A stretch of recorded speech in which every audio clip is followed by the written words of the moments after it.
Zdravím vás, jsem Raja Lutriela. Obvykle, když jsem na procházce, tak z ní zveřejňuju akorát fotky, dávám je na blog. Ale pak jsem si řekla, proč neskusit i natočit nějaký video. Přidat divákům nejen obraz, i jakousi moc přítomného okamžiku. Předat jim vítr, vodu, hmyz, aktuální pocit, který člověk pociťuje tady a teď.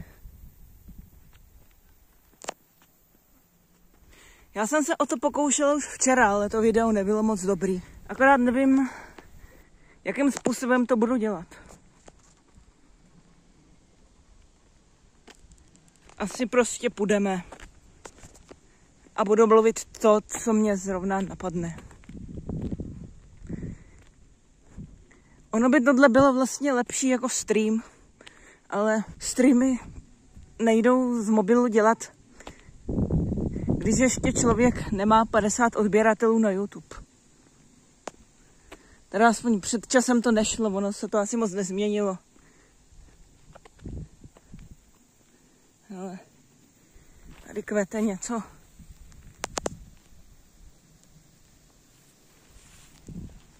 To já občas budu takhle odbíhat z cesty a ukazovat vám, co kde kvete.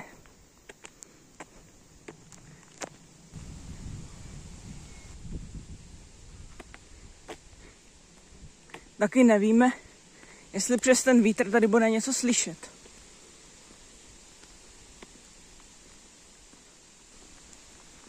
A možná se taky ukáže, že tenhle formát videí je nesmysl. Že nakonec přesedlám na nějaký ASMR zvuky. Jestli to teda bude znít dobře s tímhle Xiaomi mobilem.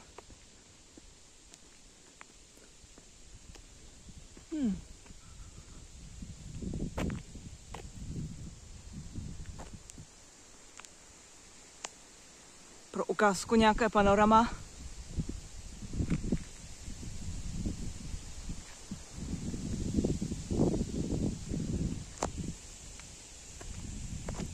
Uvidíme, kam dneska dojdeme. Třeba mě budou tejrat komáři jako včera. Procházku končíme předčasně. Přece jenom jsme u vody.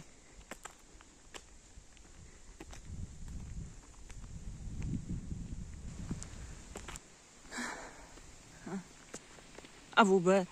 Já si vlastně můžu natáčet, co chci. Zpětnou vazbu mám stejně nulovou, takže je to každému jedno. Mám jít doleva nebo doprava? Když se vydám vlevo, přijdu o panorama, které se nachází vpravo. A když se vydám vpravo, přijdu o panoramata, které budou vlevo. A já půjdu tudy. Kdo ví, třeba po cestě potkáme nějaký houby. Z tamté strany stejně fouká menší vítr. Teď budu mít vítr v zádech a dobře se mně půjde.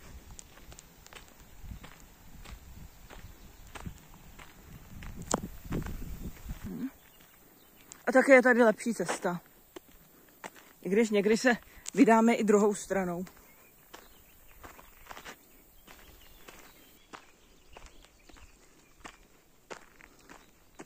Změna plánu. Nepůjdeme tudy, ale tudy. Dlouho nepršelo, takže tam možná bude sucho.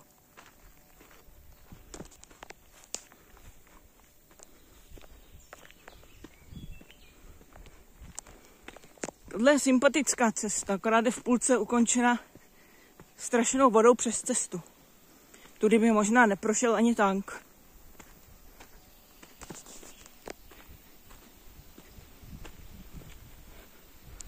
Dlouho jsme tam ale nebyli.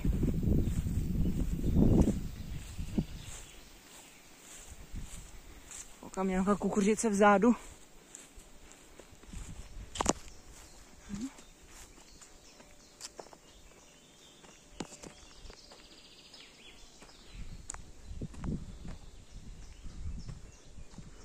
Slyšíte, jak ty ptáčci zpívají? Nebo to slyším jenom já?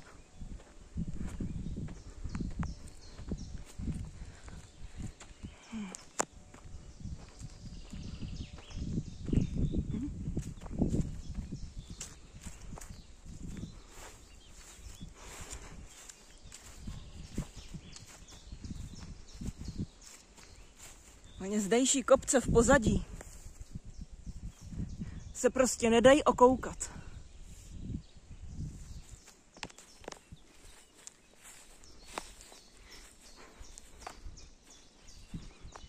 Aha. Takže dneska mě nebudou obtěžovat komáři, ale mouchy. Aha. Tady rostou chrpy. Letos je jich hodně, jsou pěkný.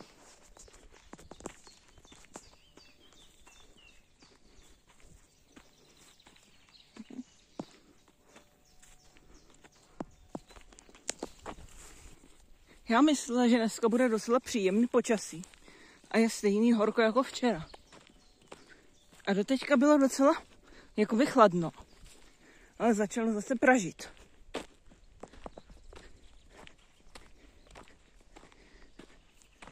Už aby přišla ta bouřka.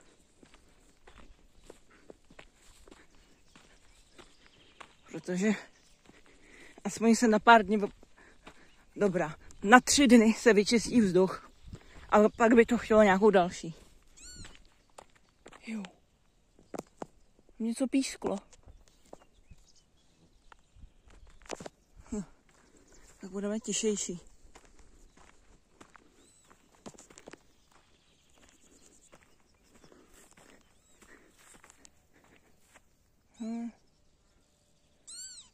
Aha, to je tam ten pták.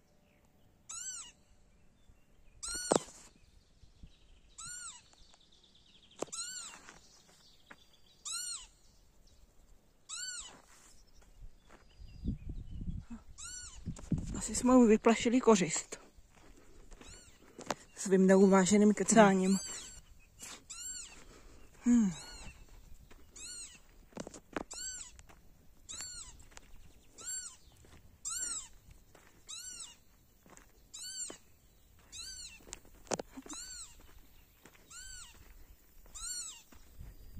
To nám ten pták bude takhle pořád pískat. Já se omlouvám. Promiň.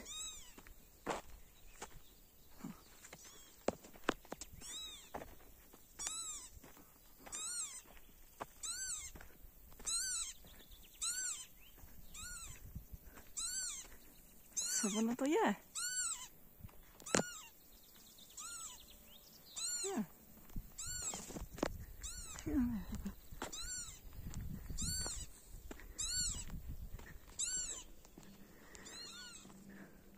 Druhý.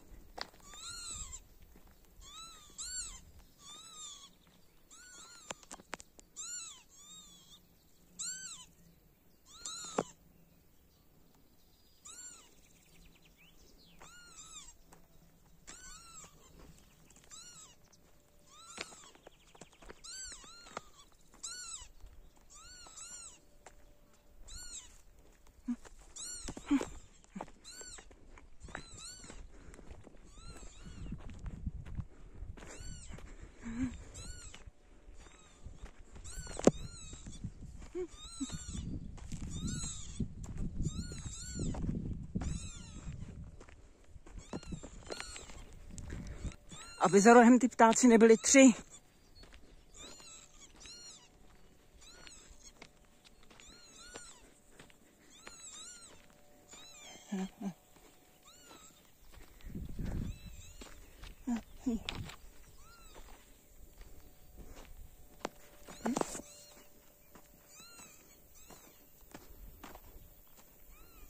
Jo. Cesta je skutečně suchá.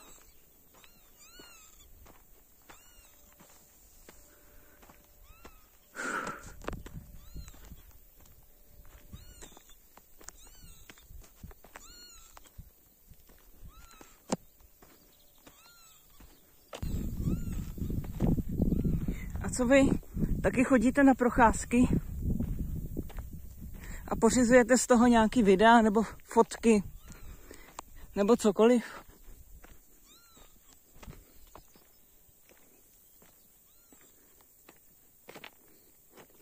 A chodíte radši do přírody nebo jenom tak po městě?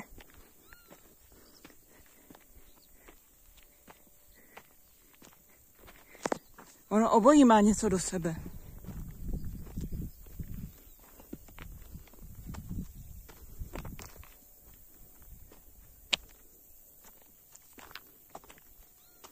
Tady je to samý cvrček, zvuky přírody. A ve městě zase člověk může koukat do výloh a po obchodech. Ani člověk nemusí nic kupovat.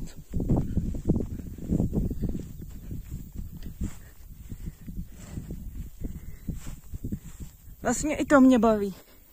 Procházet obchody, aniž by něco člověk koupil. Myslím, že prodavači ze mě nemají asi radost, když jenom očumuju a nic nekoupím.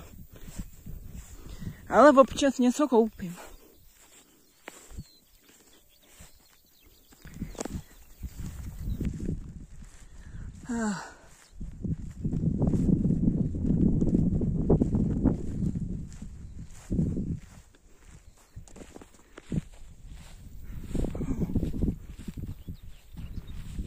Tamhle v dálce je něco modrýho. A tady je to taky.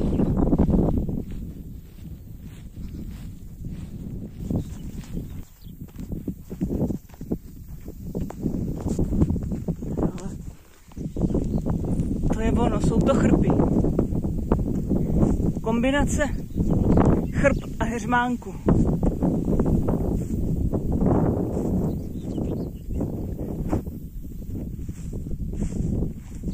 Jedna kolegyně v práci přidává chrpy do ovocných čajů. Teda ne do ovocných, do bylinkových. Ale asi do ovocných to jde taky.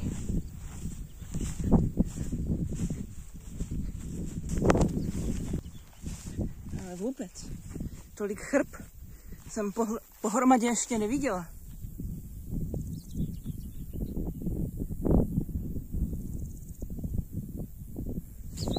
Já jsem většinou chodívám na jaře a to je tady mokro vždycky. Takže se člověk dostane tak sem a pak musí zpátky. V zimě jsem to prošla celý, protože veškerý zamrzlý louže byly zmrzlý, takže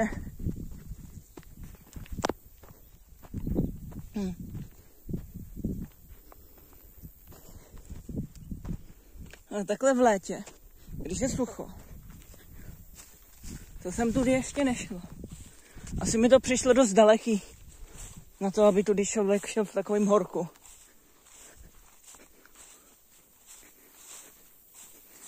Ale něco přece vydržíme.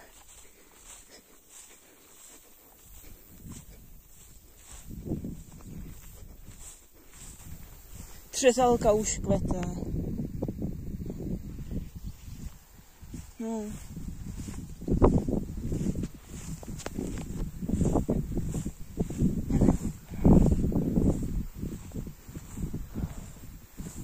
Ale tamhle nějaký myslivecký posvet.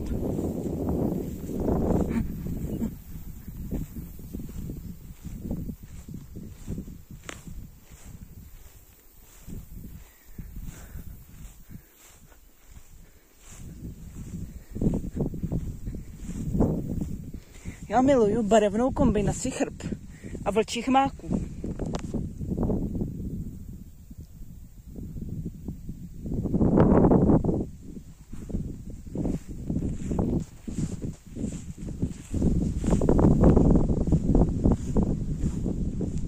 To jsou asi všechno duby.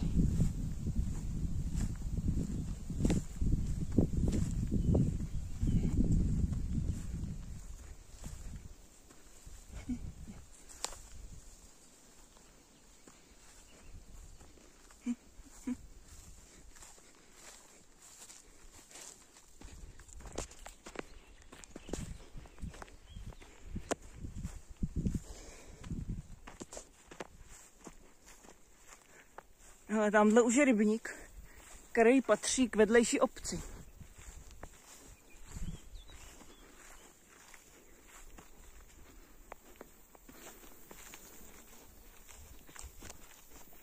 Hele.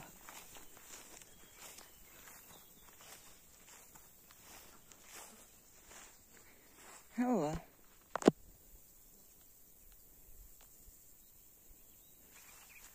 Půjdeme tudy.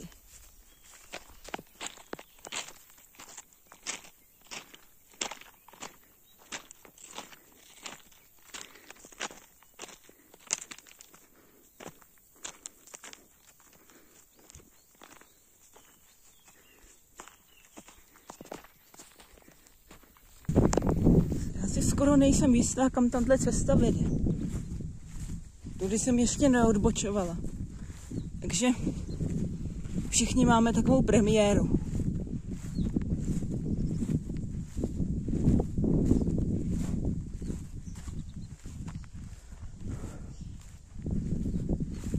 Ono to někam povede. Do komentářů potom musíte napsat, jestli je pro vás příjemnější jenom tak poslouchat šumění mých kroků, anebo poslouchat moje mluvení. Protože mám pocit, že zvuk mých kroků zní lepší než můj hlas.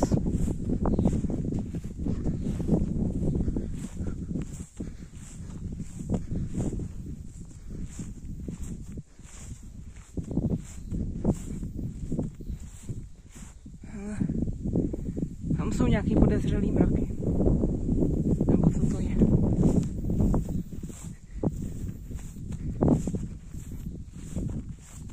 Já jsem dneska ani nekoukala na radar. Koukala jsem včera, ono to šlo všechno na sever do Německa. Ano, ze Švýcarska do Německa.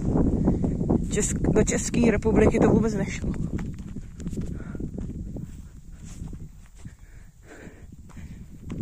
A když už něco šlo naším směrem, tak se to rozpadlo ještě před hranicema.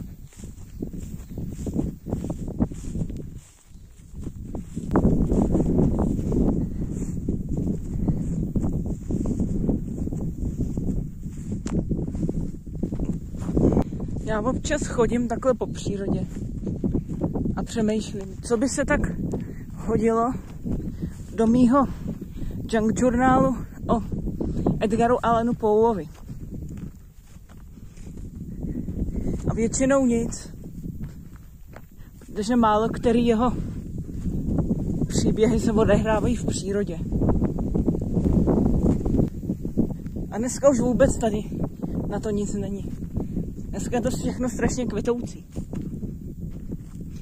Vlastně jediná věc, která se přírodě aspoň trošku přiblížila, je povídka Pád do Melstrému. A ta se odehrává u nějakého víru v moři, kde nějaký námořník tudy chtěl proplout. Už je to dávno, co jsem to...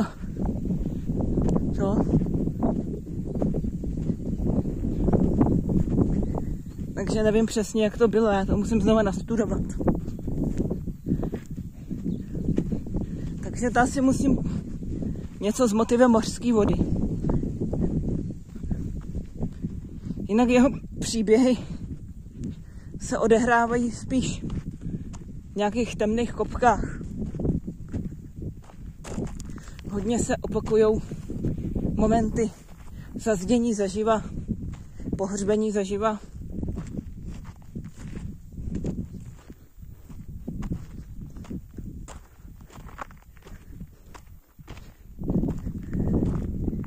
Ale třeba i strach ze svých vlastních činů, špatné svědomí.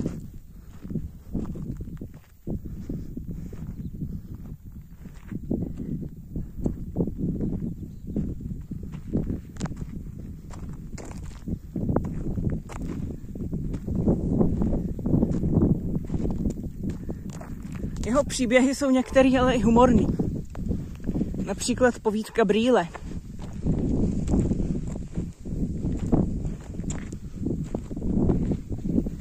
je o člověku, který špatně viděl, ale nechtěl nosit brejle. A tak se zamiloval do nějaké dívky. A nakonec se ukázalo, že celou dobu nahání starou paní v domnění, že se jedná o krásnou dívku. Až tak špatně viděl.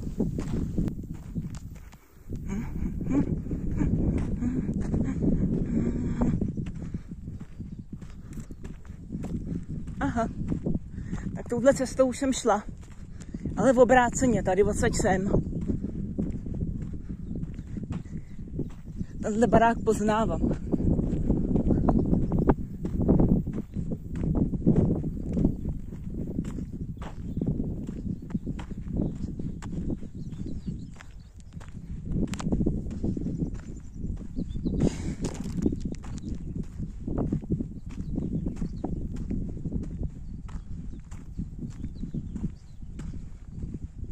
Hele, ostruženy tady kvetou.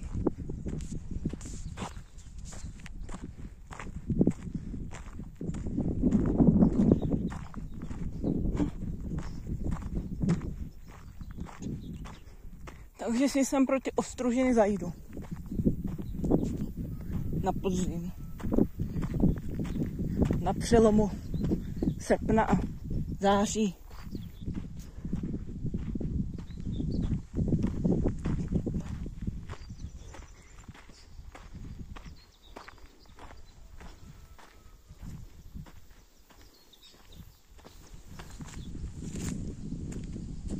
Co tam je? Aspoň víme.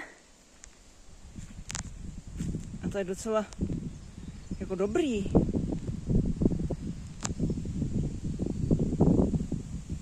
To je krásný panorama. A ani ne panorama, jako spíš zákoutí.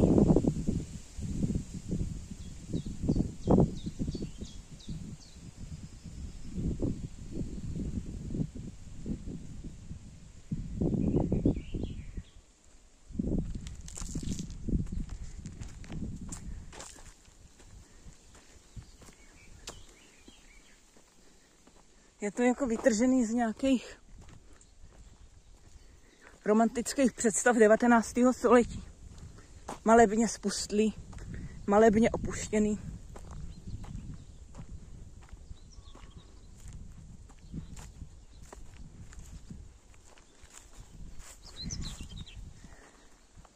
Až na ten kousající hmyz.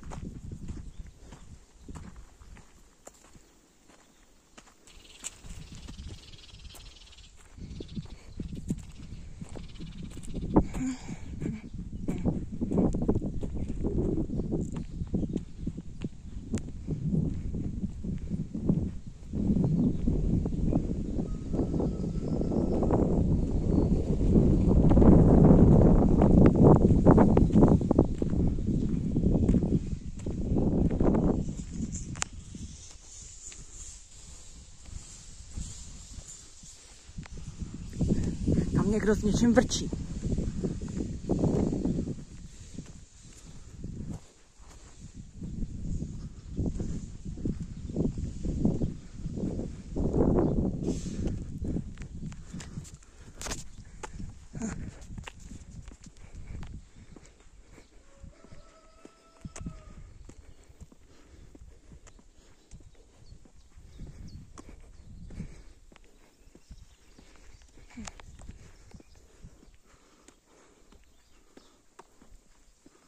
Tak se vracíme zpátky k domovu.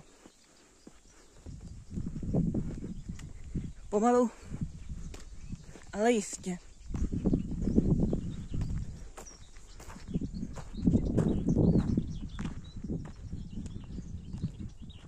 Hele, novinka. Tady kvetou i hvozdíky.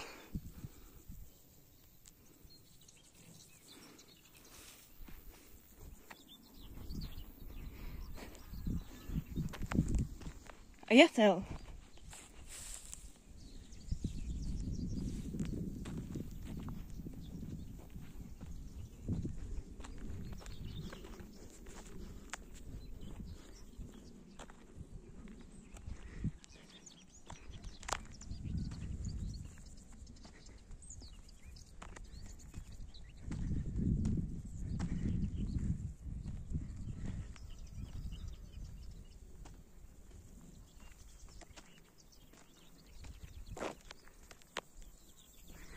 Teď by se vlastně hodilo říkat nějaký verše, jako říkal ten Hrušinský v tom filmu, jak se tam kochal.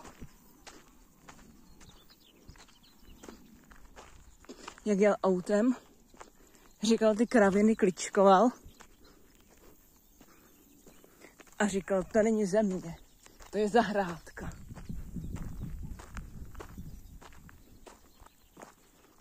Já se k tomu možná časem dopracuju. A stane se ze mě tak vynikající rétor, že se budu moct přihlásit i do politiky.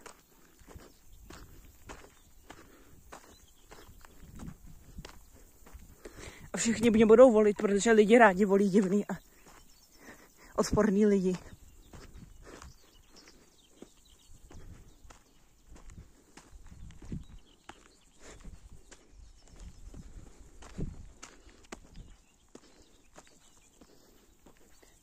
A ani ne divný lidi, jako spíš pochybný.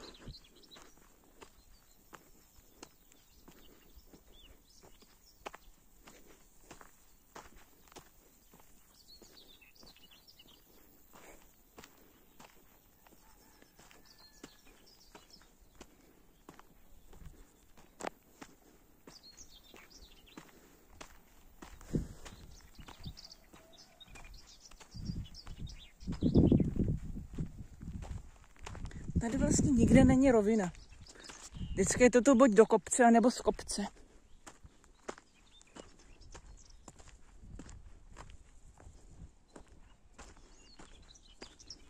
Takže ještě k tomu Edgaru Allanu Poeovi. Takže mě by se asi do toho junk journálu hodili asi kameny. Kamínky nějaký drobný. Což mi radil i ChatGPT.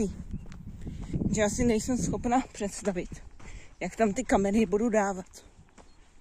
Možná nějaké opravdu miniaturní kamínky, které tam budou vlepit.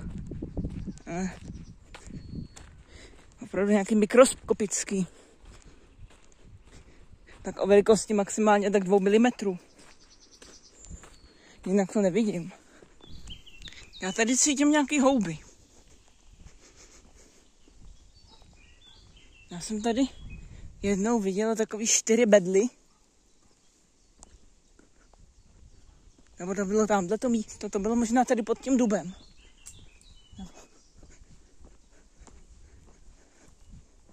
Ale spíš tam.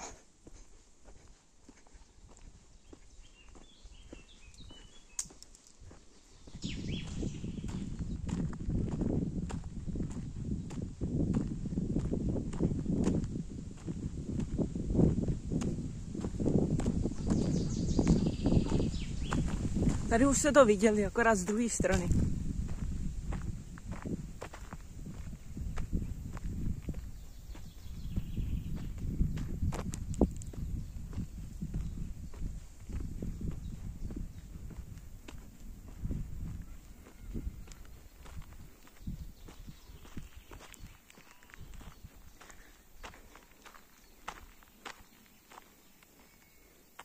Touhle cestou jsme předtím odešli tam.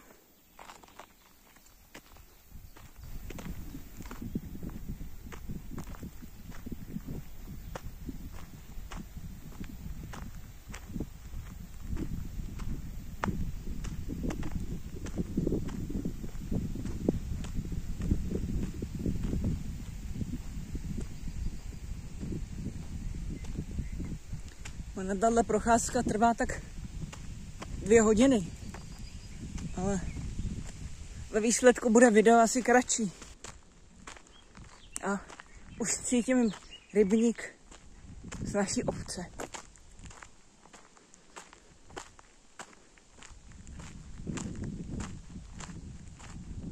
Letos je opravdu echt cítit.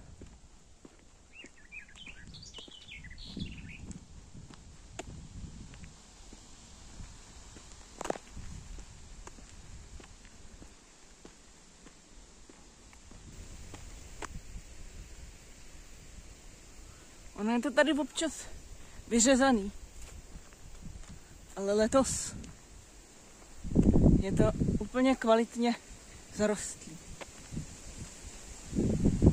Jak už jsem použila předtím ten výraz. malebně spustlý.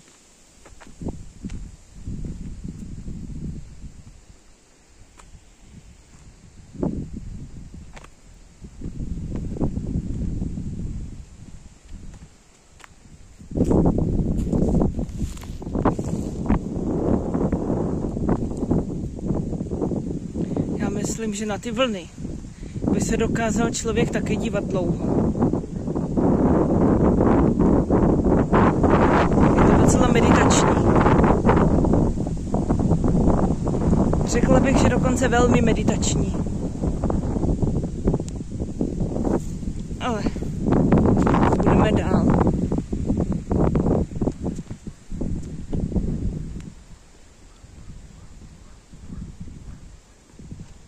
V těch kopřivách a bodlákách se člověk stejně na nějakou meditaci nebude moc soustředit.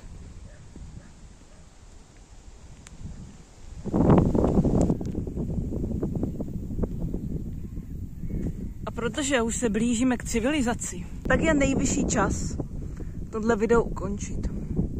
Když tak do komentářů napište, jak na vás ten typ videí působí. Protože komentáře jsou pro mě velice důležitý. Daleko důležitější než odběry nebo lajky. Protože ty 4 odběratelé, co mám, možná vůbec nesledují moje videa. Chvílema jsem měla i 5. odběratele, ale ten se odhlásil. Každopádně on nás ten vítr už asi natáčet nenechá. Takže zatím ahoj.